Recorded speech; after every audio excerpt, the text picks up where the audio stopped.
Assalamualaikum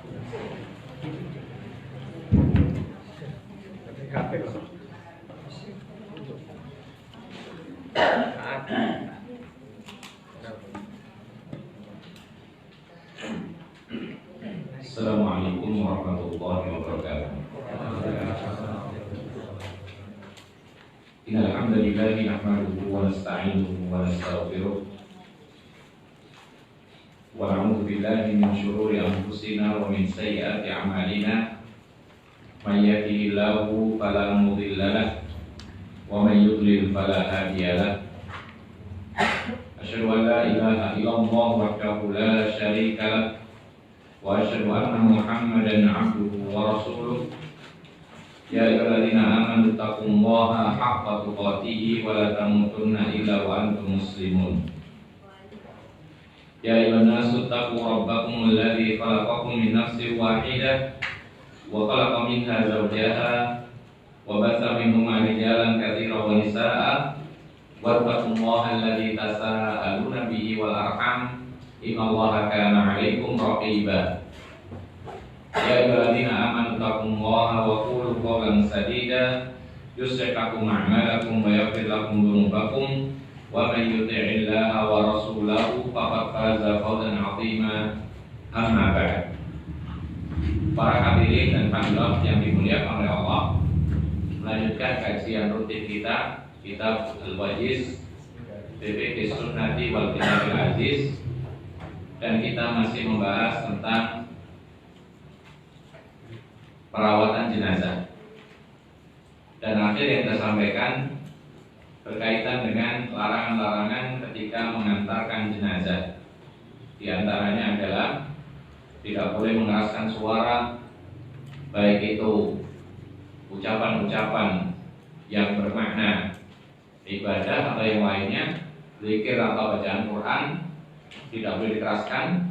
Dan itulah yang dikatakan oleh Imam Nawawi mewakili mazhab Syafi'i rahimahullah ta'ala. Juga tidak boleh diiringi dengan suara keras dengan tangisan, apalagi juga disertai dengan suara-suara lantunan nyanyian atau bahkan alat musik. Maka semuanya ini adalah termasuk tercela. Kemudian juga akhir apa yang kita sebutkan termasuk diantaranya adalah perintah untuk berjalan cepat ketika mengantarkan jenazah. Disebutkan kemarin, yajibul isra'u bis sayri biha sayran dunar ramli. Harus mempercepat jalan mengantar jenazah ini, tetapi berjalan cepat, tidak sampai lari. Jadi kalau lari terlarang. Kalau berjalan cepat termasuk perintah. Kalau berjalan biasa maka menyelisihi yang lebih utama. Kemudian telah kita sebutkan juga apa hukum mengantar jenazah dengan kendaraan, baik itu kendaraan bermotor atau yang lainnya. Kita katakan, maka kalau ada kebutuhan itu dibolehkan, tapi kalau tidak ada kebutuhan maka yang lebih utama adalah dengan mengantarkan tanpa kendaraan, maksudnya jenazahnya tidak pakai kendaraan. Adapun yang mengantar maka dia boleh berjalan kaki dan boleh berkendaraan. Namun bagi yang berkendaraan mengantarnya harus di belakang. Sedangkan berjalan kaki boleh di depan, boleh di belakang, boleh di kanan, boleh juga di kiri. Satu lagi catatan yang paling binasa, kadang-kadang kita saksikan, bahkan itu terjadi di antara kita juga ketika mengantar jenazah pakai ambulan, ya, karena sebab alasan, maksudnya dari rumah duka ke kuburan itu pakai ambulan. Boleh nggak?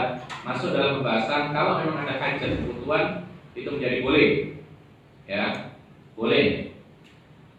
Misalnya tempatnya yang sangat jauh, bahkan kadang-kadang tidak terlalu jauh, tetapi manusia saat itu dalam keadaan sangat membutuhkan kendaraan. Apa contohnya? Pernah suatu ketika di tempat kita ada seorang jenazah yang meninggal dunia, ya. Kemudian saat itu adalah puasa hari pertama. puasa hari pertama rata-rata orang merasa lelah, lapar, dan meninggalnya, atau dan saat itu maslahatnya memang segera dikuburkan setelah sholat asar langsung. Kondisi manusia dalam keadaan agak lelah, lapar, lemah, kemudian kuburannya pun juga lumayan, gitu loh. Andai kan diantarkan pakai jalan kaki semua bisa, cuman akhirnya kadang-kadang akan membuat susah mereka. Maka mau tidak mau diantarkan dengan ambulan. Nah, tidak ada masalah ketika ada kebutuhan. Tetapi catatan adalah ketika mengantar jenazah yang akan dikuburkan dari rumah duka sampai ke kuburan yang dikuburkan, maka perhatikan sirine jangan dinyalakan. Jadi kadang-kadang kita jumpai malah justru sirinenya dikeraskan ketika mengantar ke kuburan loh ya, bukan ketika mengambil dari rumah sakit ke rumah duka, ini lain lagi ya. Ini memang butuh cepat karena memang ada kebutuhan untuk dinyalakan sirine supaya mempercepat jalan, ini lain lagi. Tapi maksudnya adalah ketika menguburkan dari rumah duka ke kuburan, maka sirine tidak boleh dinyalakan ya. Apalagi sirine yang paling gawat kan ada level-levelnya itu, maka tidak usah dinyalakan sama sekali. Pakai mobil boleh, tapi tidak perlu dinyalakan. Yaqulu al-mu'allif rahimahullah, berikutnya adalah bab madza yaqulu idza dakhala al-qubura aw marra 'alaiha. Kita sudah membahas tentang mengantar jenazah. Maka pembahasan berikutnya adalah kita mendekati kuburan atau hendak memasuki area kuburan. Maka disinilah pembahasannya, apa yang seharusnya diucapkan apabila para pengantar jenazah itu memasuki kuburan atau sedang melewati kuburan. Ya, memasuki kuburan apa yang diucapkan, melewati kuburan apa yang diucapkan.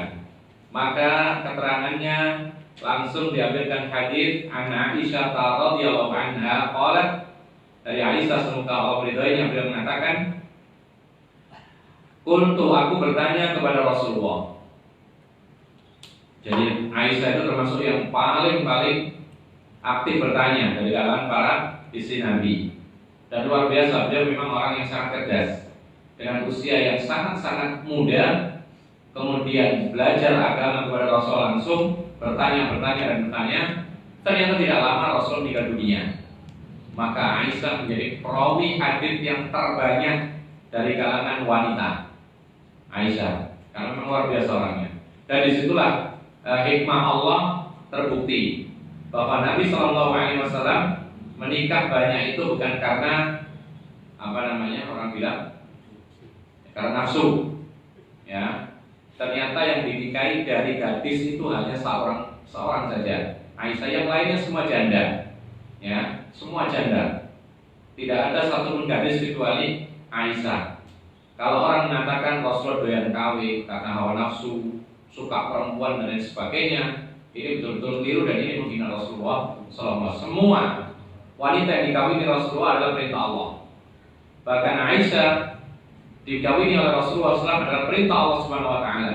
Dan ternyata ketika Rasul meninggal dunia, manfaatnya luar biasa sebagai perawi hadis dari kalangan wanita yang terbanyak riwayatnya.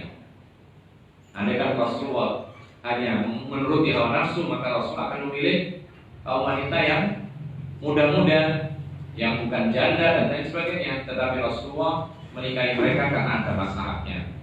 Aisyah bertanya kepada Rasulullah, wahai Rasulullah, kaifa aqulu lahum, bagaimana yang aku ucapkan kepada mereka para jenazah ketika lewat atau masuk ke area kuburan? Apa yang kami ucapkan? Maka Rasulullah mengatakan, quli, ucapkanlah wahai Aisyah, assalamu ala ahli diyari minal mu'minina wal muslimin wa yarhamullahul mustaqdimina minna wal mustakhirin wa inna insyaallahu bikum lalahiqun. Ya, ini kalau ada bukunya bagus antum, jadi bisa dihafal. Intinya Rasul mengajarkan kepada Aisyah apabila masuk kuburan atau melewati kuburan itu mengucapkan assalamu ala ahli diyari minal mu'minina wal muslimin. yarhamullahul mustaqdimina minkum, yarhamullahul mustaqdimina minna wal mustaakhirin, wa inna insyaallah bikum lalahiqun. Yang artinya semoga keselamatan terhadap penduduk kampung ini, yaitu kuburan, maksudnya alam barzakh, dari kalangan orang-orang mukminin dan dari kalangan orang-orang muslimin. Ya. Semoga Allah merahmati orang-orang yang telah mendahului dari kita dan orang-orang yang meninggal belakangan nanti. Dan sesungguhnya kami insya Allah juga sungguh akan menyusul kalian. Ini doa yang diucapkan bagi orang yang menjumpai kuburan atau mendatangi kuburan atau masuk ke kuburan atau ziaratul kubur. Ini yang diucapkan. Kemudian riwayat yang lain, wa an Sulaiman ibni Buraidah an abihi qala karena Rasulullah sallallahu alaihi wasallam yu'allimuhum idza kharaju ila al-maqabir. Dari Sulaiman ibn Buraidah dari ayahnya, beliau mengatakan dahulu Rasulullah sallallahu alaihi wasallam mengajarkan kepada umatnya apabila keluar dari rumah menuju kuburan untuk mengucapkan assalamualaikum ahlad diyari minal mu'minina wal muslimin wa inna insyaallahu bikum lalahiqun as'alullaha lana wa lakumul afiyah. Hampir sama tapi ada beda dikit. Kata Rasulullah mengajarkan kepada umatnya doa ketika masuk kuburan atau melewati kuburan, yaitu assalamualaikum warahmatullahi wabarakatuh minal mu'minina wal muslimin. Semoga keselamatan buat kalian wahai penduduk kampung ini, dari kalangan orang yang beriman dan dari kalangan orang-orang Islam. Dan sesungguhnya insyaallah kami pun juga akan menyusul kalian. Aku minta kepada Allah buat kami dan buat kalian, yaitu ampunan dari Allah. Inilah doa yang disebutkan oleh para ulama, ziaratul kubur atau al-murur bil kubur. Jadi baik masuk kuburan atau lewat saja disunahkan untuk membaca doa seperti ini. Dan ini sekaligus menunjukkan kepada kita bahwa kita dianjurkan untuk melakukan ziaratul kubur. Ya, ziaratul kubur termasuk sunnah. Ya, oleh karena itu ini membantah orang-orang yang menuduh seperti kita ini tidak mau ziaratul kubur. Ada orang-orang yang memang tidak suka kemudian membuat tuduhan kepada kita, oh itu kelompok mengharamkan ziaratul kubur, oh itu kelompok mensyirikkan ziaratul kubur. Maka kita katakan tidak benar, karena yang kita baca, kita pelajari dan mudah-mudahan kita mampu mengamalkan adalah ziaratul kubur. Dan itu hukumnya sunnah, para ulama sepakat. Hanya saja yang kita tidak lakukan adalah penentuan-penentuan ziaratul kubur hari-hari tertentu. Ini yang tidak kita lakukan. Ya. Kemudian amalan-amalan yang tidak disyariatkan ketika ziaratul kubur, ini pun juga tidak kita lakukan. Kemudian keyakinan-keyakinan yang tidak ada dasarnya ketika ziaratul kubur, inilah yang kita hindari. Itulah yang kita maksudkan. Oleh karena itu, ikhwan binasakumullah, perlu kiranya kita ini menjelaskan kepada mereka kalau memang tidak mampu dengan lisan, buktikan dengan perbuatan. Barangkali saja mereka itu menuduh kita mengharamkan ziaratul kubur karena kita memang tidak pernah ziaratul kubur, gitu. Ya, barangkali saja mereka menuduh kita mengharamkan ziaratul kubur karena memang kita tidak pernah kelihatan ziaratul kubur. Meskipun ziaratul kubur itu tidak perlu ditampak-tampakkan, ya. Tapi tidak ada masalah sekali-kali kita ziaratul kubur, ya, di mana kuburan itu ada, tidak harus kemudian melakukan perjalanan jauh, kemudian tidak harus mencari kuburan wali ini wali itu, tetapi orang yang paling berhak atau kuburan yang paling berhak kita ziarahi siapa kira-kira? Kuburan siapa yang paling berhak kita ziarahi? Orang tua. Kenapa? Alasannya karena Allah mengatakan wabil walidaini ihsana.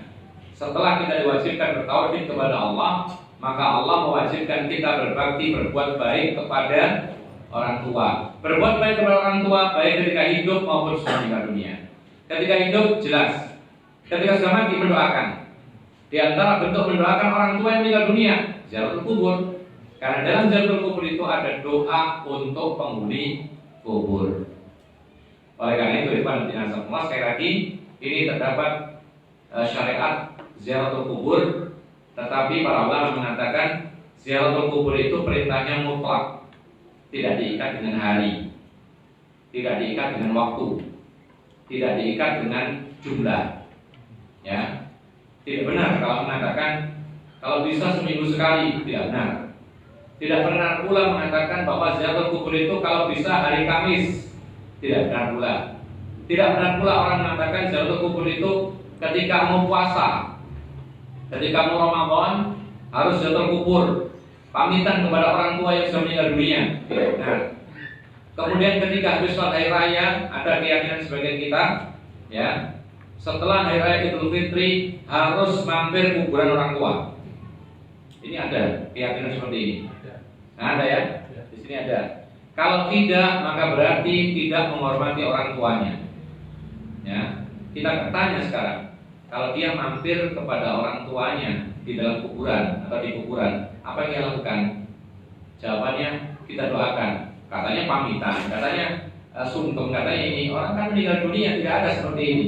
Kalau masalah mendoakan, kalau masalah ziaratul kubur, maka bisa dilakukan kapan saja waktunya, tidak harus mengikat dengan hari raya atau puasa Ramadan dan yang semisalnya. Bahkan sebagian di antara kita di tempat kita itu kalau mau pergi jauh itu pamitan ke kuburan. Ini tidak benar. Ya, mau umroh, mau haji, sebelum berangkat harus pamitan ke orang tuanya di kuburan. Ini pun juga tidak benar dan tidak ada contohnya demikian. Intinya ziaratul kubur itu perintahnya adalah mutlak, tidak diikat dengan hari, jumlah, berapa kali tidak, kemudian tidak diikat dengan waktu-waktu tertentu. Yang berikutnya adalah ad-dafnu, yaitu bab penjelasan tentang menguburkan mayat. Jadi urut, tadi sudah diantar ke kuburan, masuk kuburan. Ya. Apa saja yang dilakukan? Beliau mengatakan yajibu dafnul mayyiti walau kana kafiran. Wajib mengubur mayit. Jadi mengubur mayit itu wajib. Artinya apa? Kalau ada orang mati tidak dikuburkan oleh manusia yang lihat, yang tahu, maka yang lihat dan yang tahu semua dosa. Misal ini, tiba-tiba di depan ada jenazah, ada jenazah, ya, di depan ada jenazah, mengapung di kali, di sungai misalnya, ya. Misalnya ada jenazah mengapung di kali, di sungai. Kita lihat semua. Kemudian setelah kita lihat, kita biarkan. Sudah, tidak mau mengurusi. Meskipun itu jenazah tidak kita kenal. Kita tahu, kemudian jenazah itu terlantar, sampai kemudian rusak jasadnya, dimakan binatang, baunya kesana kemari, mengganggu orang lain, dan lain sebagainya. Maka kita yang melihat dan mampu mengurusi jenazah sampai menguburkan tapi tidak lakukan, maka kita semua dosa. Itulah konsekuensi perkataan menguburkan mayat itu adalah wajib. Kalau tidak maka dosa. Cuman para ulama mengatakan wajibnya apa? Wajibnya adalah fardu kifayah. Bukan wajib fardu ain, tapi fardu kifayah. Apa artinya? Bedanya apa antara wajib fardu ain dengan wajib fardu kifayah? Kalau wajib fardu ain itu semua orang harus melakukan, tidak bisa tidak bisa diwakilkan. Apa contohnya? Sholat 5 waktu. Apa hukumnya? Wajib fardu ain. Tidak bisa diwakilkan. Kamu saja sekarang saya libur, tidak bisa. Kemana kamu? Ke masjid. Ngapain? Sholat Jumat. Ya saya diwakili ya. Kamu sholat 2 kali, saya di rumah. Tidak bisa. Ya, tapi kalau fardu kifayah itu bisa diwakili dan bisa diwakilkan. Sekiranya ada orang yang cukup melaksanakan kewajiban itu, yang lain tidak berkewajiban, ini namanya fardu kifayah. Menyolati jenazah fardu kifayah, memandikan jenazah fardu kifayah, mengkafani jenazah fardu kifayah, mengantarkan jenazah fardu kifayah, menguburkan jenazah fardu kifayah. Jadi mengantarkan sekiranya ada orang yang mengantarkan, yang lainnya sudah tidak berkewajiban, tapi tetap dianjurkan mendapat pahala. Walau kana kafiron, meskipun mayat itu orang kafir. Subhanallah, dia mengatakan demikian, memang ada dasarnya. Jadi mengubur mayat itu wajib meskipun jenazah itu adalah orang kafir. Kita punya tetangga misalnya, ya, sebatang kara, tapi dia bukan muslim, lalu tiba-tiba meninggal dunia. Kita ini orang Islam tahu dia meninggal dunia, tidak punya keluarga, tidak punya sanak famili, maka kita wajib untuk menguburkan dia. Cuma para ulama mengatakan kuburannya tidak disatukan dengan kuburan kaum muslimin. Itu yang diatur dalam Islam, ya. Nah, ma'asyiral muslimin rahimakumullah, apa dasarnya menguburkan itu wajib meskipun mayatnya orang kafir? Liqauli Nabi sallallahu alaihi wasallam li Ali bin Abi Thalib, wa qad mata Abu Thalib, idhab fawarih. Kata Nabi SAW ketika Abu Thalib meninggal dunia, maka Nabi mengatakan kepada Ali, apa hubungannya Ali dengan Abu Thalib? Anak dan ayah, gitu. Maka Rasulullah mengatakan kepada Abu Thalib, kepada Ali, wahai Ali, bawa pergi dan kebumikan ayahmu ini. Ada sedikit perbedaan antara menguburkan dengan mengebumikan atau menanam. Di sini yang diperintahkan oleh Rasulullah kepada Ali adalah menanam jasadnya Abu Thalib, bukan menguburkan seperti tata cara menguburkan jenazah muslim. Karena apa?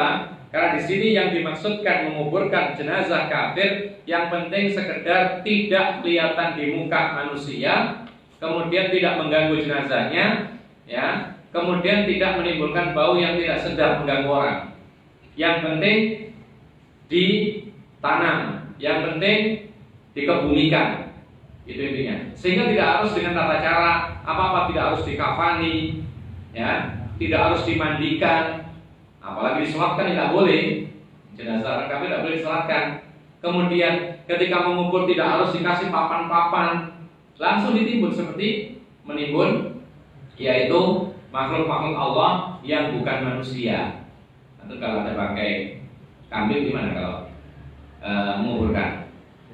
Dikafani gitu, kan? Nah, enggak, seperti itulah.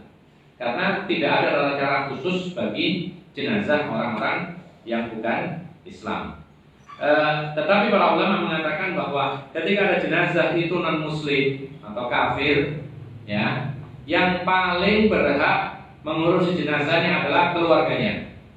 Jadi dilihat keluarganya dulu. Jadi kalau ada orang kafir meninggal dunia di sekitar kita, maka cari keluarganya. Kalau ada keluarganya yang mengurusi jenazahnya, maka orang Islam tidak usah, ya, tidak perlu mengurusi lagi.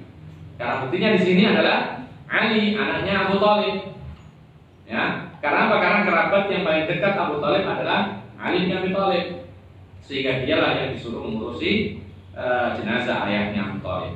Kemudian yang kedua, jenazah wa sunnatu ad-dafnu fil maqbarah. Yang disunahkan itu adalah mengubur jenazah di area pekuburan. Apa artinya? Bukan di tempat-tempat khusus. Ada di suatu tempat kita kunjungi, hampir setiap keluarga besar itu punya area sendiri, kuburan sendiri. Ada tempat. Jadi kalau ada keluarga besar, ya, mereka punya keluarga besar, ada rumah. Kemudian karangan yang satu itu ada area kuburan sendiri, kuburan keluarga khusus. Nah, tidak boleh ada orang lain dikuburkan di situ, di depan rumahnya. Ya, itu ada di suatu tempat dan sudah sebutkan tempatnya, ya. Ada seperti itu. Maka ini termasuk bertolak belakang dengan sunnah Rasulullah. Sunnah Rasulullah menguburkan mayat itu di area pekuburan. Memang khusus tempat yang diperuntukkan sebagai menguburkan mayat, ya. Makanya para ulama mengatakan bahwa apabila di suatu daerah kaum muslimin tidak ada area kuburan, ya, tidak ada area kuburan. Sekali lagi, apabila di suatu wilayah kaum muslimin tidak memiliki area atau kuburan khusus, ya, masjid sudah ada di tempat itu, maka orang yang hendak wakaf tanah diarahkan supaya wakaf tanah untuk kuburan. Saat itu lebih afdal daripada dia wakaf untuk yang lain seperti masjid dan sebagainya, karena masjid sudah ada. Sekarang yang sangat dibutuhkan adalah kuburan, gitu. Dijadikan sebagai tempat khusus menguburkan mayatnya kaum muslimin. Lianna Nabi sallallahu alaihi wasallam kana yadfinu al-mauta kunul mauta fi maqbaratil baqi. Karena Nabi sallallahu alaihi wasallam itu selalu menguburkan mayat-mayat itu di kuburan Baqi. Tahu Baqi? Baqi itu nama daerah sebenarnya. Ya, dekat dengan pusat tengah kota Madinah. Berdekatan sebelahan. Jadi dulu itu Masjid Nabawi kecil sekali. Kemudian ke arah mana itu ya? Ke arah kalau kiblat selatan berarti enggak, kirinya ke arah timur, ya. Di arah timurnya pusat kota Madinah itu ada kampung kecil namanya Baqi, ya. Ketika masjid melebar, maka bersebelahan sekarang. Jadi Masjid Nabawi, ya, kemudian sebelah kirinya dari kiblat itu ada Baqi, dan itu menjadi kuburan full semuanya. Bahkan itu melebar sampai ke kampung yang lain, gitu. Besar sekali. Nah, disitulah Rasulullah menguburkan setiap jenazah dari kalangan sahabatnya, ya. Dan kalau antum saksikan di sana luar biasa, betul-betul seperti dalam hadis Rasulullah.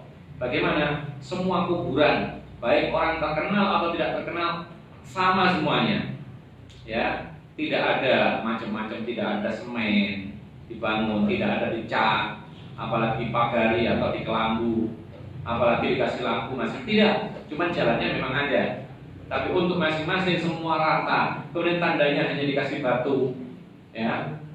Dan semua catatannya ada. Jadi meskipun ditandai batu, letaknya itu sudah pasti semuanya. Jadi meskipun misalnya tanda batunya hilang atau berpindah, maka pengurus kuburan Baqi itu memiliki listnya. Jadi ada petanya, ya, ada petanya. Jadi di sini ada berapa orang, ini siapa saja, semua ada. Dan beberapa saat yang lalu ketika kami membawa jamaah umroh, itu ada salah seorang yang mencari ibunya yang dahulu meninggal dunia ketika haji, ya, itu di Mekah sana, bukan di Medina, ini di cerita lain. Kemudian kita antar ke perkantorannya kuburan tersebut, kemudian disampaikan datanya, dicari, ketemu ternyata ada semua datanya semua, sampai orang-orang yang haji dan umrah yang meninggal dan dikuburkan di sana itu semua ada catatannya sehingga kita bisa mencari, ya, ada semuanya. Lain halnya di tempat kita sudah ditandai, sudah kelambui, tapi nggak ada catatannya sehingga masih bingung, kadang-kadang keliru. Ini maksudnya ini orang tuanya ternyata bukan orang lain. Dan kadang-kadang kemudian kuburan yang milik orang tua kita tahu-tahu sudah ditumpuk dengan kuburan yang lain. Nah, sebenarnya tidak boleh seperti ini, ya. Itu diperhatikan. Baik. Kemudian kama tawataratil akbar bidzalika, sebagaimana ada hadis-hadis yang mutawatir akan hal itu. Intinya Rasulullah setiap kali ada sahabat yang meninggal dunia, maka beliau kuburkan di kuburan Baqi, ya. Dan pertama kali yang dikuburkan di Baqi adalah Utsman ibnu Maz'un. Utsman ibnu Maz'un dikuburkan di Baqi, sahabatnya yang mulia. Dan Rasul kasih batu sebagai pertanda. Makanya para ulama membahas tanda kuburan itu boleh sebagai tanda. Untuk apa? Supaya ketahui ini kuburan si fulan. Dan supaya kata Rasulullah, keluarganya berhak untuk dikuburkan di dekatnya. Ya, Rasulullah mengatakan supaya aku tahu kuburan siapa ini, kemudian keluarganya bisa dikubur di sisinya. Jadi kalau memungkinkan tidak mengapa. Walam yunqal an ahadin minas salafi annahu dufina fi ghairil maqbarah. Tidak ada riwayat dari seorang pun dari kalangan para salafus saleh bahwa ada orang dikuburkan di selain area kuburan umum, tidak ada. Ya. Kecuali illa ma tawatara aidan anna Nabiy sallallahu alaihi wasallam dufina fi hujratihi wa dzalika min khususiyatihi kama dalla alaihi hadits Aisyah. Kecuali ada riwayat yang mutawatir yaitu menunjukkan bahwa Nabi Muhammad SAW dikuburkan di kamar beliau sendiri. Ingat, di kamarnya, bukan di masjid. Ya, jadi kamarnya. Kamar Rasulullah atau bisa disilakan bait, rumahnya Rasulullah itu berbeda dengan masjid Rasulullah. Ya. Sampai pada waktu pelebaran pada zaman Umar dan pada zaman sahabat Nabi yang lainnya itu tetap terpisah. Lalu kemudian ada seorang khalifah yang bukan sahabat Nabi ketika melebarkan lalu memasukkan ke dalam masjid itu, diingkari oleh segenap para ulama yang ada tersisa itu, yaitu dari kalangan tabi'in, mengingkari, tidak setuju. Ya, kemudian dibuatkanlah dinding pemisah antara kamar Rasulullah dengan masjid Rasulullah, dinding yang sangat tebal bahkan berlapis, dan dibuat seorang itu tidak bisa menghadap kepada kuburan Rasulullah SAW yang ada dalam kamarnya Aisyah radhiyallahu anha. Nah, ikhwan yang dirahmati, namun meskipun demikian, kenapa ketika ditanya kenapa Nabi dikuburkan di rumah atau kamarnya, padahal katanya tadi sunnahnya dikuburkan di kuburan kaum muslimin, maka ini termasuk hukum khusus bagi Rasulullah, karena Rasulullah memiliki beberapa hukum khusus, termasuk diantaranya ini masalah penguburan. Ya, ada hukum-hukum khusus bagi Rasulullah yang tidak boleh kita lakukan, seperti apa kemarin, menikah tanpa saksi boleh kalau seandainya mau Rasulullah, menikah tanpa wali boleh karena Rasulullah walinya kaum muslimin, ya, dan menikah tanpa mahar itu kekhususan, dan itulah dikenal dengan istilah nikah hibah. Dalam Quran ada nikah hibah yang dibolehkan oleh Allah buat Rasulullah, tetapi Rasulullah tidak melakukannya. Ya, nikah lebih dari 4 itu kebolehan buat Rasulullah saja. Nah, kenapa demikian? Ya itulah hukum Allah. Lebih dari 4 bagi Rasulullah. Nah, termasuk hukum khusus yang diberikan oleh Allah kepada Rasulullah adalah kekhususan beliau dikuburkan di tempat dia meninggal, bahkan di bawah kasurnya beliau ketika meninggal dunia. Ingat, Rasul meninggal dunia saat itu dia berada di rumahnya atau kamarnya siapa? Aisyah, padahal isinya banyak. Itulah takdir Allah. Ditakdirkan meninggal di atas kasur Rasulullah atau kasurnya Aisyah, bahkan sedang dipangku oleh Aisyah radhiyallahu anha. Sampai Aisyah itu mempunyai kebanggaan. Ya, apa itu ketika bercengkrama dengan para istri yang lain, dia mengatakan hanya akulah yang ditakdirkan oleh Allah, Rasulullah mati berada di atas pangkuanku di dadaku, meninggal dunia demikian.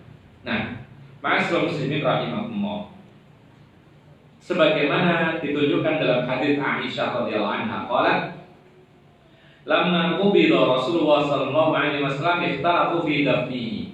Tatkala Rasulullah SAW meninggal dunia, maka para sahabat Nabi berbeda pendapat tentang di mana menguburkannya. Ya, ini sempat perdebatan yang sangat berat. Sampai gara-gara perdebatan ini Rasulullah menginap jenazahnya, tidak langsung dikuburkan, karena mereka masih betul-betul mencari hukum yang diterapkan oleh, yang digunakan untuk Rasulullah meninggal dunia ini. Ya, maka kemudian faqala Abu Bakrin, maka Abu Bakar berkata, beliau akhirnya menyebutkan sebuah hadis. Sami'tu min Rasulillah sallallahu alaihi wasallam syai'an ma nasitu. Jadi ketika orang berbeda pendapat, ada yang mengatakan mau dikubur di Baqi, ada yang mengatakan jangan, ada yang mengatakan di sini saja, di situ saja. Maka Abu Bakar berperan saat itu mengatakan, aku pernah mendengar Rasulullah sesuatu perkataan yang tidak pernah aku lupa. Apa itu? Beliau mengatakan, qala Rasulullah pernah bersabda, ma qaballallahu nabiyyan illa fil mawdi'il ladzi yuhibbu an yudfana fihi. Kata Rasulullah, ya ini hadis Rasulullah riwayat Abu Bakar, sekali-kali Allah tidak akan mewafatkan seorang nabi, ya. Allah tidak akan mewafatkan seorang nabi, melainkan pasti Allah akan mewafatkan di tempat yang mana ia ingin dikubur di situ. Ya. Jadi kalau Allah mewafatkan nabi, pasti Allah akan mengembalikan nabi itu ke tempat yang paling dia sukai untuk dikuburkan. Disitulah takdir yang kematian. Dan ternyata Rasulullah meninggal dunia di atas kasur Aisyah radhiyallahu anha. Ya, berarti disitulah Allah menginginkan untuk Nabi Muhammad SAW dikubur di sana. Berarti itulah yang diinginkan oleh Rasulullah SAW. Nah, setelah mendengar hadis ini, semua terdiam. Tidak ada lagi beda pendapat. Demikianlah generasi terbaik. Ketika berbeda pendapat, berselisih, maka mereka terdiam apabila disebutkan ayat atau hadis. Karena ayat dan hadis di atas segala-galanya bagi mereka dibandingkan dengan pendapat. Karena pendapat bisa salah, ra'i, ijtihad bisa salah. Tapi kalau yang namanya ayat Quran, hadis Rasul yang sahih, sudah sami'na wa ata'na, kemudian fadafanu fi maudhi'i firashihi, maka para sahabat segera menguburkan Rasulullah di bawah kasurnya Rasulullah. Jadi kasurnya dipindah, digali, kemudian dikuburkan Rasulullah. Riwayat berikutnya disebutkan bahwasanya tadinya itu rumah Aisyah atau kamarnya Aisyah. Setelah dikuburkan Rasulullah di situ, maka dipisah kamar itu menjadi dua supaya tidak campur dengan rumah. Aisyah tetap tinggal di situ, disekat jadi dua, ya. Sebelahnya ini untuk kuburan Rasulullah, sebelahnya lagi tetap menjadi tempat tinggalnya Aisyah radhiyallahu anha sampai meninggal dunia. Ya, jadi dipisah dengan pemisah. Ikhwan fillah azakumullah.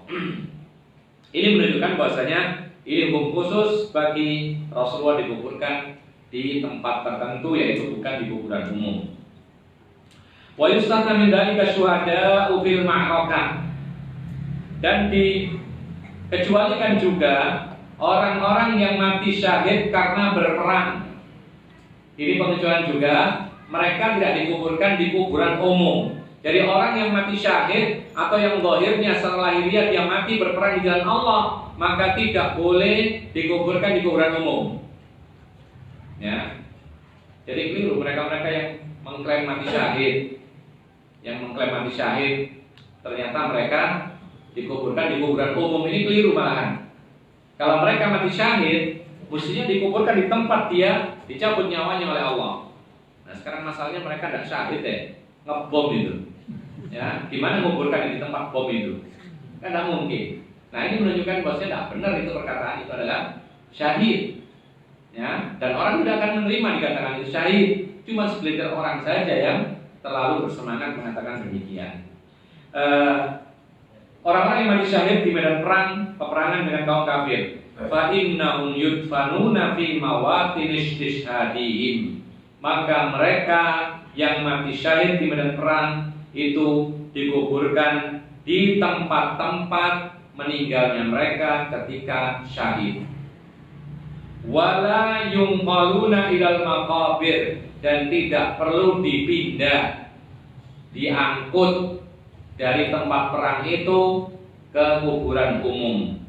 Jadi mereka yang mati syahid, nanti barangkali nanti kalau misalnya ke Madinah itu nanti biasanya diajak city tour Madinah, ya, jalan-jalan ke kota Madinah. Nanti destinasi yang dikunjungi bukan mall, bukan ini, bukan itu, bukan, tapi tempat-tempat bersejarah.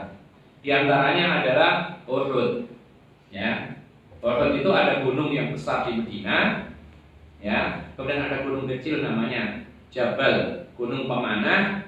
Kemudian di bawahnya itu ada tempat berkecamuknya perang dulu. Itu sekarang dipagari. Itu banyak kuburan orang-orang yang mati syahid, termasuk Hamzah bin Abdul Muthalib. Di situ dia berperang, di situ dia terkapar, dibunuh oleh musuh, ya. Kemudian disitulah Rasulullah memerintahkan dikuburkan. Jadi ada beberapa orang dikuburkan di pagri di situ. Dan subhanallah kalau kita lihat, ya itu tidak ada tanda istimewa dalam kuburan itu. Kalau itu adalah kuburan orang-orang yang mati syahid biasa semua, hanya tanah begitu, agak mengundur sedikit, kemudian ada batunya selesai. Ya, tidak ada keistimewaan apa-apa kecuali di sisi Allah Subhanahu wa Ta'ala. Jadi orang-orang yang mati syahid itu disyariatkan untuk dikuburkan di tempat dia disyahidkan oleh Allah Subhanahu wa Ta'ala. Kemudian li hadithi Jabir radhiyallahu anhu qala, didasari oleh hadis Jabir semoga Allah meridhoinya. Beliau mengatakan, lamma kana yaum Uhud humila qatla liyudfanu bil baqi. Ini sempat kejadian ini. Tatkala terjadi perang Uhud, pertanyaannya, perang Uhud kaum muslimin menang atau kalah? Kalah atau menang? Tidak bisa kita katakan kalah, tidak bisa kita katakan menang, karena ada beberapa tahap. Tahap pertama menang total, ini perang Uhud. Sampai kaum muslimin yang berperang di bawah itu memungut harta-harta peperangannya kaum kafir. Ghanimah dipunguti. Kemudian orang-orang yang disuruh berjaga di bukit yang pemanah itu tidak sabar turun. Ya. Kemudian apa? Kemudian ikut memungut, tidak sabar, padahal tidak boleh turun. Tapi maksiat, durhaka kepada pemimpin, turun juga, akhirnya diserbu oleh siapa? Khalid bin Walid sebagai pimpinan perang orang-orang kafir dahulu sebelum Islam. Diserbu dari belakang bukit itu, kemudian orang-orang muslimin kacau balau, lari dan lain sebagainya. Kemudian ada sahabat Nabi yang memanggil kembali para sahabat yang telah mengadakan perjanjian untuk membela Rasulullah sampai meninggal dunia, maka berkumpullah lagi kaum muslimin dalam jumlah yang sedikit tetapi mereka kuat, ditolong oleh Allah Subhanahu wa Ta'ala lagi. Kemudian orang-orang kafir akhirnya mundur. Berarti ujung-ujungnya orang-orang Islam kembali menang karena mereka kembali kepada Allah Subhanahu wa Ta'ala. Jadi kalau kita membaca sirah tentang perang Uhud, jadi perang Uhud itu awalnya kaum muslimin bisa menaklukkan kaum kafir, kemudian kaum muslimin dikalahkan sebab ada kedurhakaan, kemudian diakhiri Allah menolong kaum muslimin lagi karena orang Islam kembali taat kepada Allah dan Rasulullah Sallallahu Alaihi Wasallam. Nah, tatkala terjadi perang Uhud, ya, pada tahun ketiga Hijriah, ini sebagai pembalasan perang Badar Kubro. Perang Badar Kubro itu telak kaum muslimin mengalahkan orang-orang kafir. Meskipun jumlahnya sedikit peperangannya, tetapi dikatakan Kubro, perang yang paling besar karena efeknya itu sangat besar bagi kemenangan kaum muslimin berikutnya dan berikutnya. Nah, humila maka diangkutlah, yaitu orang-orang yang mati syahid di medan perang Uhud ini, diangkut akan dibawa ke kuburan Baqi. Mereka tidak paham, karena mereka pahamnya dari awal adalah orang yang mati dikubur di kuburan umum Baqi. Itu yang dipahami. Ternyata apa? Ternyata fanada munadi Rasulillah, tiba-tiba ada sang penyeru utusan Rasulullah. Beliau menyeru dengan suara yang lantang. Apa katanya? Inna Rasulullah sallallahu alaihi wasallam ya'murukum an tadfilul qatla fi madaji'ihim. Kata sang penyeru utusan Rasulullah ini, beliau mengatakan dengan suara lantang, sesungguhnya Rasulullah sallallahu alaihi wasallam memerintahkan kamu semua untuk menguburkan mayat-mayat yang mati syahid itu di tempat-tempat mereka dicabut nyawanya oleh Allah. Ketika mereka terbunuh, di situ terkapar, meninggal dunia, ya disitulah tempat kuburannya. Ya. Dan ada hukum khusus berkaitan dengan para mujahidin yang mati syahid, itu tidak perlu lagi disolati jenazahnya. Kenapa demikian? Karena salat jenazah itu syafaat, penolong bagi mayat, sedangkan orang yang mati syahid dijamin surga oleh Allah Subhanahu wa Ta'ala. Tidak perlu lagi disolati jenazahnya. Ikhwana fiddin azakumullah. Kemudian berikutnya, wala yajuzu ad-dafnu fil ahwalil atiyati illa li daruratin. Tidak boleh menguburkan mayat dalam beberapa kondisi ini kecuali darurat. Ada kondisi-kondisi tertentu tidak boleh mengubur, ditahan. Kalau dahulu pernah kita sebutkan waktu, ini akan memperjelas sekarang. Al-awwal, 1. An-Nu'man bin Amir radhiyallahu anhu qala salatu sa'atin kana Rasulullah sallallahu alaihi wasallam yanhana an nusalli fihinna aw an naqbura fihinna mautana. Dari Uqbah bin Amir, semoga Allah meridainya, beliau mengatakan, ya, ada 3 waktu yang mana Nabi sallallahu alaihi wasallam melarang kita untuk salat jenazah dan mengubur jenazah. 3 waktu. Menyolati jenazah dan mengubur jenazah. Coba kita perhatikan waktu ini apa saja. Ya, jangan salah paham dengan larangan sholat, yaitu pada saat matahari pada saat setelah subuh sampai matahari terbit.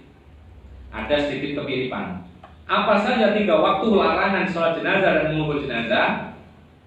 Yang pertama, hina tatlu asy-syamsu bazighatan hatta tartafi. Yang pertama, tatkala matahari muncul sampai terangkat, yaitu setinggi tombak. Jadi, ya, kita lihat di ufuk sana, ini garis bumi, ya, bumi. Pagi hari matahari muncul, sudah mulai muncul. Ini mulai dilarang sholat jenazah dan mengubur jenazah. Sampai setinggi tombak, kira-kira kalau kita pandang setinggi 1 meter lah, maka itu waktu terlarang. Setelah itu, setelah tinggi baru boleh. Kita tanya sekarang, berarti kalau sudah sholat subuh langsung boleh nggak sholat jenazah dan mengubur jenazah? Pertanyaan, berarti kalau usai sholat subuh langsung boleh nggak menyolat jenazah dan mengubur jenazah? Jawabannya boleh, karena selesai sholat subuh matahari belum muncul. Jadi yang nggak boleh itu ketika matahari muncul sampai setinggi tombak. Itu waktu yang sebentar, mungkin 10 sampai 14 jam. Ya. Jadi kalau misalkan usai sholat subuh belum siap jenazahnya, lalu kemudian siapnya pas matahari muncul, tahan sebentar. Ya. Sampai matahari itu lebih daripada 1 tombak tingginya. Ini yang pertama. Atau misalnya kalau usai subuh langsung siap jenazah, nggak apa-apa, disolati jenazahnya dan dikuburkan langsung boleh, karena itu bukan terlarang. Yang kedua, wa hina yaqumu qa'imud dhahirati hatta tamila syamsu. Ini waktu yang kedua, pendek juga waktunya. Yang kedua adalah tatkala seseorang itu berdiri di atas bayangannya. Ya.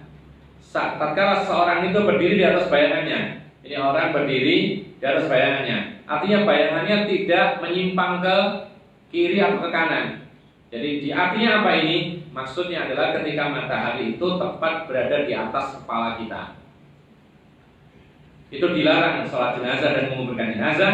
Sampai kapan? Sampai matahari itu tergelincir ke barat, menandakan waktu zuhur masuk, itu boleh mengubur dan menyolati jenazah. Cuman masalahnya sekarang ketika ingin menyolati jenazah pas tiba waktu zuhur, sholat apa dulu? Ya, sholat zuhur dulu, masa menguburkan dulu nanti lama capek akhirnya nggak ke masjid, kan gitu. Sholat zuhur dulu langsung kemudian digandeng dengan sholat jenazah dan menguburkan jenazah. Jadi waktu yang kedua Pak, ketika matahari di atas kepala sampai tergelincir ke barat, itu sekitar 10 sampai 15 menit juga. Yang ketiga kata Rasulullah, wa hina tadayyafu syamsu lil ghurub hatta taghruba. Ini waktu ketiga, ketika matahari betul-betul akan tenggelam sampai betul-betul tenggelam. Ya. Kalau habis asar matahari tenggelam enggak? Belum. Berarti boleh enggak habis asar menyolati dan menguburkan jenazah? Boleh. Boleh enggak menyolati jenazah dan mengubur jenazah jam 4 sore? Boleh. Boleh enggak jam 5 sore? Kita lihat maghribnya jam berapa? Jangan-jangan 5:04. Ya kan? Tapi kalau maghribnya jam 6 masih jauh boleh.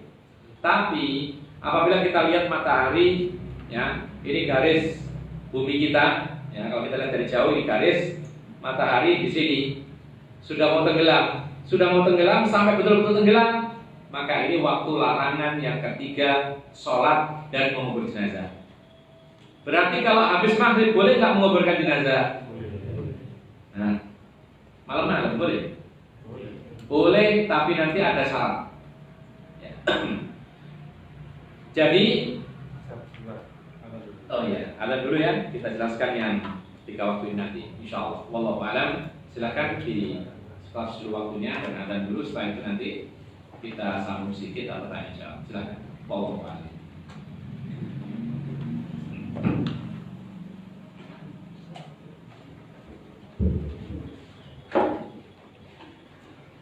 Allahu Akbar, Allahu Akbar, Allahu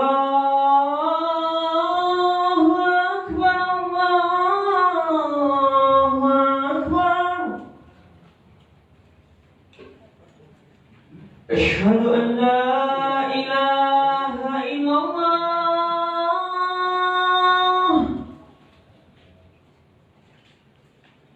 أشهد أن لا إله إلا الله.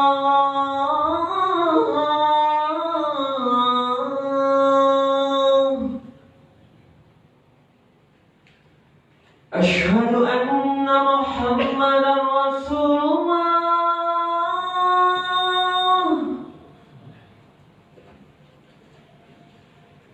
أشهد أن محمدا رسول الله.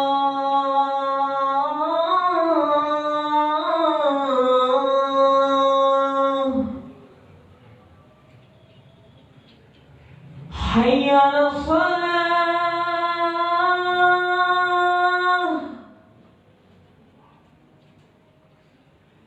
حي على الصلاة.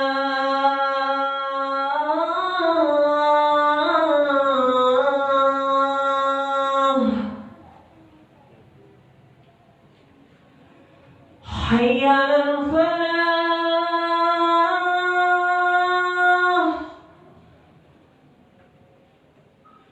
حي على الفلاح.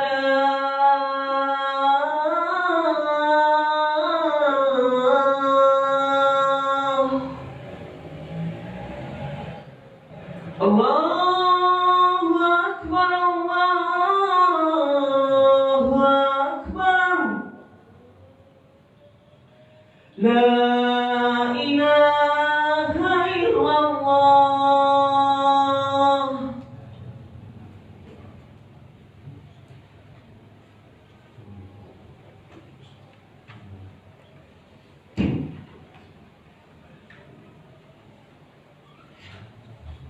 Kita sambung sebentar. Jadi kesimpulannya adalah ada 3 waktu yang dilarang bagi kita untuk menyolati dan menguburkan jenazah. Waktu yang pertama apa tadi? Ketika matahari muncul sampai setinggi tombak. Misal, yang kedua, ketika matahari di atas kepala sampai tergelincir ke arah timur atau barat? Kalau ke arah timur kiamat. Nah, ke arah barat. Baik. Yang ketiga, ketika matahari menjelang tenggelam sampai betul-betul tenggelam. Pertanyaan diulang sekarang. Bolehkah menguburkan mayat jam 2 siang? Wakil, maksudnya kita praktekkan dalam kehidupan sehari-hari. Boleh kan? Boleh, karena tidak terlarang. Sekarang dulunya jam berapa? 11:45 ya, anggap saya 45. Boleh nggak setengah 12 menguburkan mayat? Setengah 12 kalau waktu sekarang. Boleh nggak menguburkan mayat setengah 12 siang? Nah, jawabannya tidak boleh karena itu sudah masuk waktu larangan, yaitu matahari di atas kepala. Boleh nggak menguburkan mayat jam 6 sore sekarang? Hari ini 6 sore. Kenapa nggak boleh? Nah, sudah sholat maghrib. Boleh, nggak usah sholat maghrib, ya. Nah, kalau bolehkah menguburkan mayat ya setelah waktu syuruk? Ketika syuruk, ayo kita menguburkan mayat. Boleh. Dan itulah waktu yang diperbolehkan, keluar dari waktu terlarang. Kita sambung lagi wa an Jabir yang kedua. Anna Nabi sallallahu alaihi wasallam dzakara rajulan min ashabihi qubira fa kufina fi kabarin ghairi ta'il wa kubira lailan fa zajara Nabi sallallahu alaihi wasallam an yukhbar ar-rajulu bil laili hatta yusalla alaihi illa yutarra insan ila dzalik. Yang kedua adalah tentang menguburkan mayat di malam hari. Ini hukum asalnya tidak boleh kecuali mendesak, dengan syarat terpenuhi haknya mayat. Apa sih haknya mayat? Masih punya hak orang mati ya? Masih punya hak orang mati? Masih. Apa itu? Dimandikan, kan haknya mayat. Dikafani dengan layak, itu haknya mayat. Dikuburkan dengan cara yang syar'i, cara islami, termasuk haknya mayat. Bahkan sholat jenazah itu merupakan haknya mayat. Nah, beliau mengatakan dari Jabir, semoga Allah meridhoinya, beliau mengatakan sesungguhnya Rasulullah SAW pernah menyebutkan seorang laki-laki dari kalangan sahabatnya yang meninggal dunia di malam hari. Lalu segera dikafani, ya, tetapi dikafani dengan kafan yang tidak layak. Karena malam hari dulu kan lampu sulit. Ya, kalau malam hari sudah orang-orang pada berhenti aktivitasnya. Ya, mereka pakai lampu-lampu yang secukupnya, pakai api dan semisal. Lalu dikuburkan malam itu juga. Jadi sudah kafannya tidak layak, nggak tahu nanti memandikannya layak atau enggak. Maka Rasulullah melarang menguburkan mayat di malam hari kecuali kalau sudah selesai disolati benar-benar. Artinya apa? Hak-haknya dipenuhi semuanya, kecuali apabila terpaksa harus dikuburkan malam, silakan dikuburkan malam. Nah, ini ada perkataan oleh para ulama, fa in taqu ila dafni lailan jaza. Kalau memang terpaksa harus menguburkan malam, silakan, tidak mengapa. Ya, misalnya jenazah ini semakin tambah jam itu semakin buruk, baunya semakin menyengat, tambah rusak jasadnya. Ini harus dikubur saat ini juga, karena sekarang ini baru jam 6, jam 7. Nunggu besok pagi, siang, tambah hancur ini jenazah. Ini namanya darurat, silakan dikubur saat itu juga. Yang penting wajib-wajibnya semua dipenuhi. Ya, ada sholat jenazah meskipun sedikit, yang penting ada itu, ada kafan dan semisal. Kemudian walau ma'asti'malil misbahi wan nuzuli bihi fil qabri. Boleh dikuburkan mayat di malam hari asalkan terpenuhi syaratnya tadi dan haknya terpenuhi, meskipun harus menggunakan obor. Padahal kita katakan pada saat yang lalu tidak boleh mengantarkan mayat diiringi dengan api, karena itu kebiasaan kaum Majusi, kan gitu, mari. Nah, tapi sekarang ada kebutuhan yang mendesak, karena nggak ada lampu malam hari, harus dikubur malam hari, maka boleh menyalakan obor atau lampu dan semisalnya. Litasiri amaliyat dafn, untuk mempermudah proses penguburan jenazah di malam hari. Li hadis Ibnu Abbas, karena didasari hadis Ibnu Abbas, anna Rasulullah sallallahu alaihi wasallam adkhala rajulan qabrahu lailan wa usrija fi qabrihi. Jadi pernah Nabi SAW memasukkan jenazah ke dalam kuburnya itu malam hari dan dinyalakan lampu saat itu di kuburan karena ada hajat kebutuhan. Yang tidak boleh itu menerangi kuburan tanpa ada hajat. Ya, sudah selesai menguburkan semua kemudian dipasang lampu. Ini nggak boleh. Kecuali itu jalannya supaya orang tidak menginjak, boleh. Tapi khusus kuburan satu persatu dikasih lampu, tidak ada hajat, tidak ada kebutuhan. Mayat tidak menginginkan hal itu. Bahkan mayat itu kalau ngerti, dia marah. Kenapa dikasih lampu? Ini berlebihan. Ya, karena ada larangan dari Rasulullah SAW. Ada yang mengatakan kita kasih lampu supaya terang alam kuburnya. Beda alamnya sudah. Ya, ini bukan alam dunia. Nanti akhirnya apa? Akhirnya pakai akal semua. Kalau pakai lampu supaya terang, berarti supaya apa? Supaya aman dipagari. Nanti akhirnya tambah lagi, tidak cukup pagar, kasih lampu supaya nggak kelihatan orang. Emangnya mau mandi? Kan gitu, kan enggak. Kemudian nanti akhirnya bertambah, bahkan sampai ada yang kasih atap, dikasih apa namanya ruangan khusus ini semuanya berlebihan, tidak pernah diperintahkan, bahkan itu dilarang oleh Rasulullah. Jadi yang pertama tadi larangan mengubur dalam 3 waktu tadi. Yang kedua larangan menguburkan malam hari, kecuali apabila kondisi mendesak dan terpenuhi semua hak-haknya mayat dengan baik. Termasuk diantaranya adalah kafan harus betul-betul bagus, artinya layak disolati dengan baik, sekiranya cukup orang yang menyolatinya, kemudian dikuburkan dengan cara mengubur yang benar. Nanti akan ada kelanjutan bagaimana sih menguburkan mayat secara islami yang benar-benar sesuai dengan apa yang digariskan oleh Allah dan Rasulnya. Di antaranya nanti akan ada keterangan tentang menggali kubur itu bagaimana, sehingga sekedar menggali, ada aturannya. Jadi kalau menggali misalnya 1/2 meter cukup nggak? Ya cukup saja 1/2 meter, tapi kan kurang dalam. Bahkan nanti akan ada keterangan Rasulullah pernah memerintahkan sahabat yang menggali, teruskan menggalinya, agak dalam. Ya, di antaranya adalah untuk kemaslahatan mayat itu sendiri. Allah alam, mungkin ini yang saya sampaikan. Ada yang bertanya barangkali secara waktu silakan kalau ada. Nah, kalau ada silakan. Gak ada. Paham semua? Ya. Hukum itu mengazani Jenazah mayat. Iya, mayat itu. Ya. Ada pertanyaan, apa hukum mengazani jenazah sebelum dikuburkan, sebelum ditanam? Pertanyaan sebelumnya, apakah hanya azan saja yang dilakukan? Biasanya azan lalu diiringi dengan iqamah. Ya. Imam Nawawi mengatakan tidak disyariatkan azan kecuali untuk sholat 5 waktu saja. Jadi azan itu untuk sholat 5 waktu saja. Azan yang dengan lafaz-lafaz tertentu ya. Lain hanya dengan azan yang maknanya adalah zikir. Ada sebuah hadis, "Idza taghawwalatil ghailan fabadiru bil adzan." Kalau engkau sedang takut, yaitu penampakan setan dan semisalnya, maka bergegaslah untuk adzan. Bukan adzan seperti sholat, bukan, tapi zikir menyebut nama Allah. Subhanallah bisa, la haula wala quwata illa billah bisa, dan semisal. Ya, jadi kalau ketakutan setan dan semisal, zikir pokoknya sudah. Ya, bukan adzan seperti yang adanya sholat. Adapun adzan sholat, maka ya itu tidak disyaratkan ketika menguburkan mayat.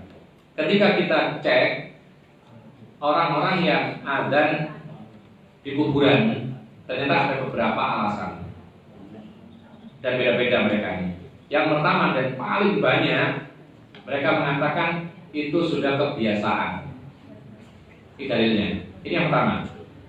Ya, kalau ini adalah orang-orang yang umumnya manusia yang melakukan demikian. Kalau ditanya, kenapa ya gimana? Biasanya begitu, ya begitu. Gitu. Itu jawaban pertama. Tapi kalau ada orang yang sedikit punya ilmu, mereka mengatakan itu dikiaskan kepada anak bayi yang baru lahir. Ya, anak bayi baru lahir diadani.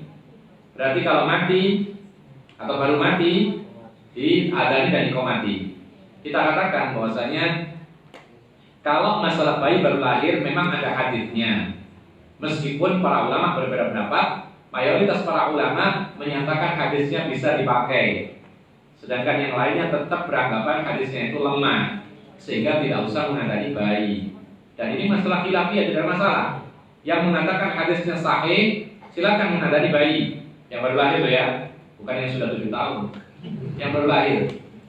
Tetapi kalau dia menganggap hadisnya meragukan, tidak sahih, dia tidak usah mengadani. Dan tidak perlu dipertengkarkan gitu, karena memang ini khilafiyah di kalangan para ulama dahulu sudah. Sampai Syekh Al-Albani rahimahullah itu sempat berubah dalam menghukumi ini.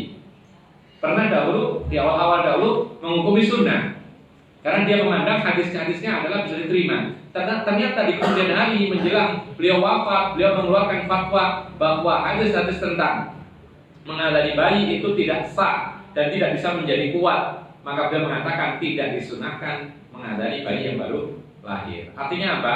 Ini masalah khilafiyah yang tidak usah dipertentangkan. Tapi bukan masalah adzan jenazah loh ya. Ini adzan bayi yang baru lahir. Adapun adzan yang lain maka tidak kami ketahui dalilnya. Dahulu orang meninggal dunia ada bayi lahir, tapi dahulu tidak ada salah seorang pun yang mengadzani mayat yang hendak dikuburkan. Ya, mestinya kalau main kias, bayi lahir diadani. Mestinya kalau main kias ya baru mati langsung diadani, bukan nunggu dikuburkan kan gitu. Tapi ternyata kan enggak prakteknya.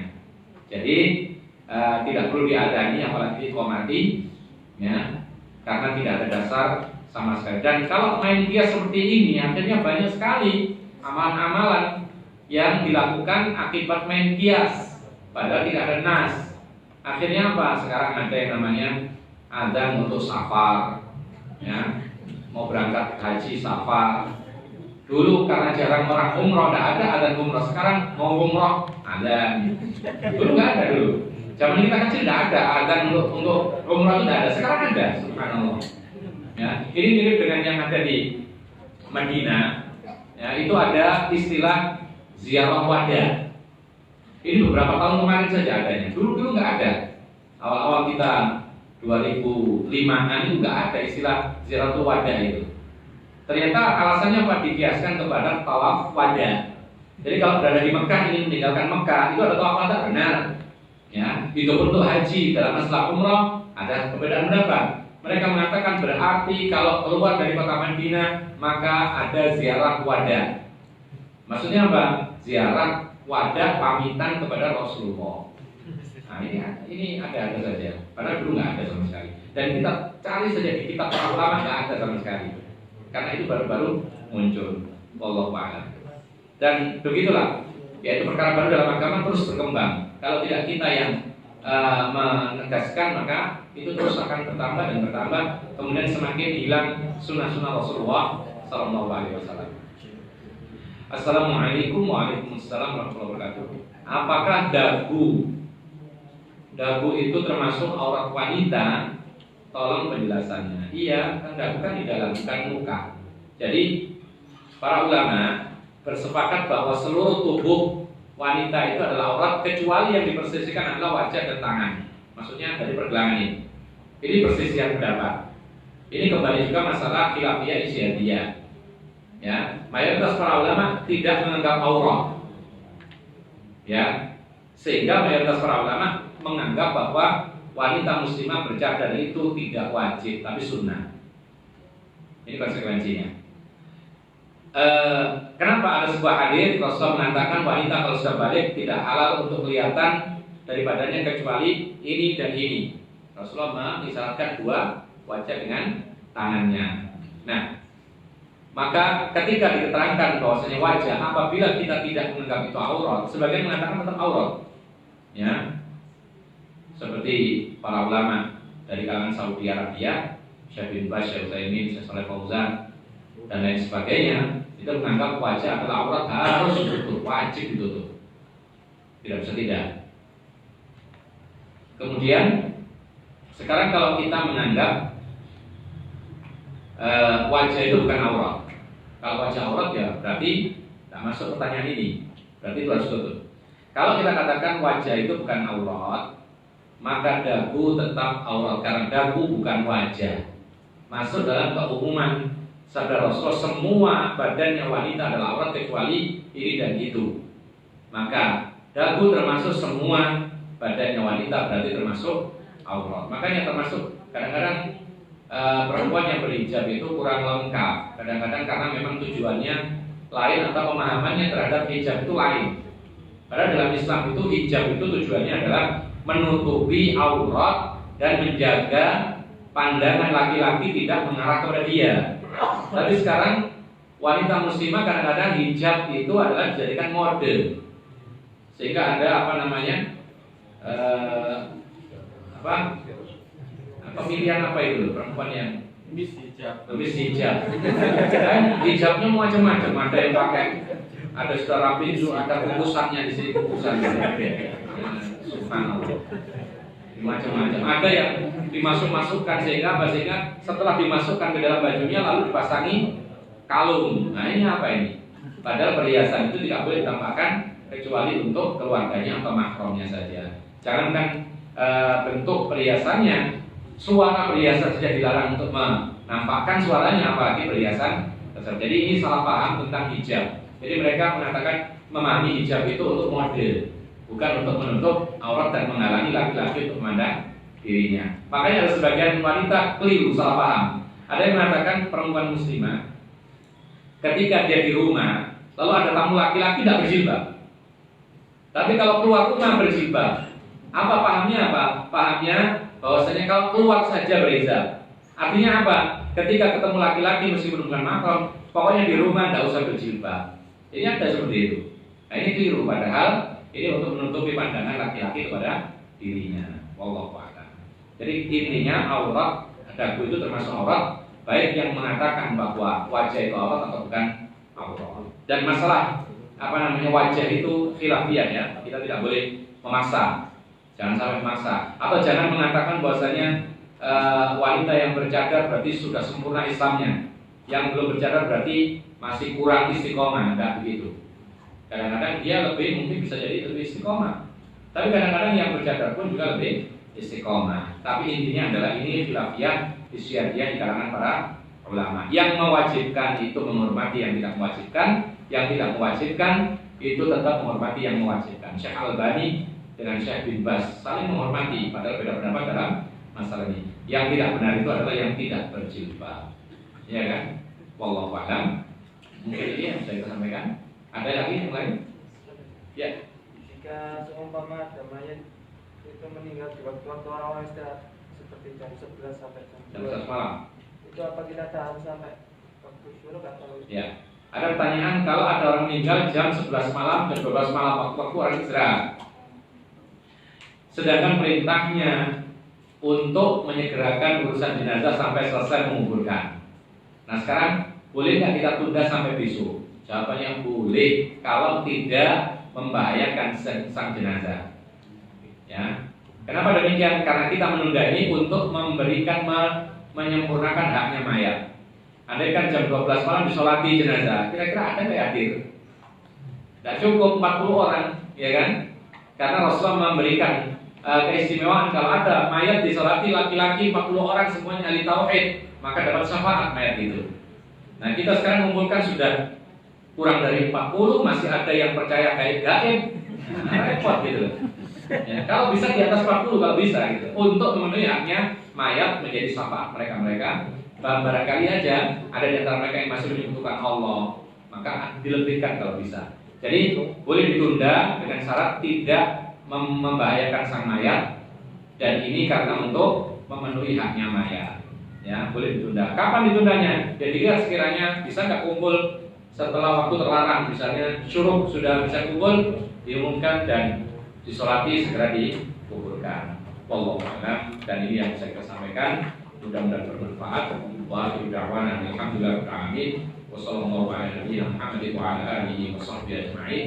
Subhanallah wa bihamdika asyhadu an la ilaha illa anta astaghfiruka wa atubu ilaik. Wassalamualaikum warahmatullahi wabarakatuh.